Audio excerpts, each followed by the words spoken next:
मागचं खरं कारण काय असणार आहे? मग आणखी एक मुद्दा इथे उपस्थित राहतो की हे सगळं काही हे प्रफुल्ल पटेल आणि तटकरे या जोडीच्या कडून घडतंय अशी जी चर्चा माध्यमात पोहोचते ती कुठून पोहोचते? मला असं वाटतं की ही तथ्यहीन चर्चा आहे. आमचा पक्ष हा एकत्रित आहे, सगळे एकसंघ आहे.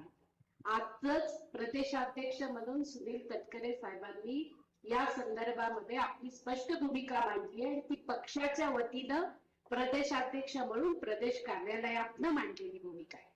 त्यामुळे ही उगाच अशा वावड्या पसरवणं आणि पक्षाला अस्थिर करण्याचं काम हे विरोधकांकडून केलं जात आहे. पण त्यांचे हे स्वप्न मनसुबे कधीही पूर्ण होणार नाही, कारण आम्ही सगळे एक आहोत आणि आम्ही एकत्रपणे काय जे काही असेल ते आमच्या पक्षामध्ये आम्ही त्या संदर्भामध्ये भूमिका घ्यायला तयार आहोत, एकत्र आहोत.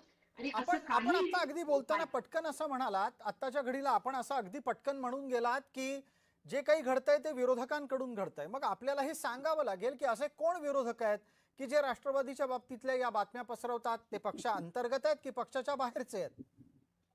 तुम्ही आत्ताच सांगितलं की सकाळी कोणी प्रेस घेतली, त्या प्रेसमध्ये ते म्हणाले की असं होतं तसं होतं. तर त्यांच्याकडेच सूत्र नावाची जी गोष्ट आहे ना ती सगळीकडे असते आणि ती कुठून तरी काहीतरी अशा गोष्टी घेते. आमच्याकडे खानदेशमध्ये एक म्हण आहे, वड्याचं तेल वांग्यावर टाकलं जातं, तशी गोष्ट केली जाते आहे.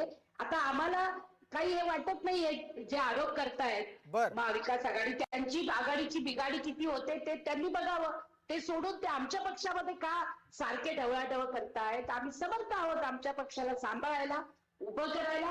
अजितदादांच्या प्रेरणेनं त्याला पुन्हा एकदा त्यांचं महाराष्ट्राचं स्वप्न पूर्ण करायला आम्ही समर्थ आहोत आणि त्याच्यासाठी प्राणपणाला लावू आणि त्या उभं करण्यासाठी राजकीय दृष्ट्या अत्यंत मेहनतीने आम्ही पक्ष उभा करू. विद्याताई, आता सांगण्याची गरज नाही. जी विद्याताई, आता तरी उत्तर द्याल, कारण त्यांचा आता थेट रोख आपल्यापर्यंत आलेला आहे आणि त्यांनी केवळ आणि केवळ मविया म्हणून थांबलेल्या नाहीयेत. त्यांनी स्पष्टपणे संकेत दिले आहेत की काही विरोधक ज्यांचा रोख तुमच्याकडे पवार गटाकडे आणि तुम्हाला चांगलं बघवत नाही म्हणे राष्ट्रवादीचं. नाही, मी असं म्हणाली की सकाळी जी प्रेस कॉन्फरन्स झाली, ज्याला तुम्ही सांगितलं आता की सकाळी प्रेस कॉन्फरन्स झाली आणि त्या प्रेस कॉन्फरन्स मध्ये त्या लोकांनी सांगितलं की राष्ट्रवादी पक्ष मोदी शाह चालवतात, त्यांच्याबद्दल मी म्हटलेली आहे. मी प्रेस कॉन्फरन्स ऐकली नाही, मला प्रेस कॉन्फरन्स माहिती नाही. तुम्ही आता जे बोललात म्हणजे थोडक्यावरतीच मी याचं उत्तर.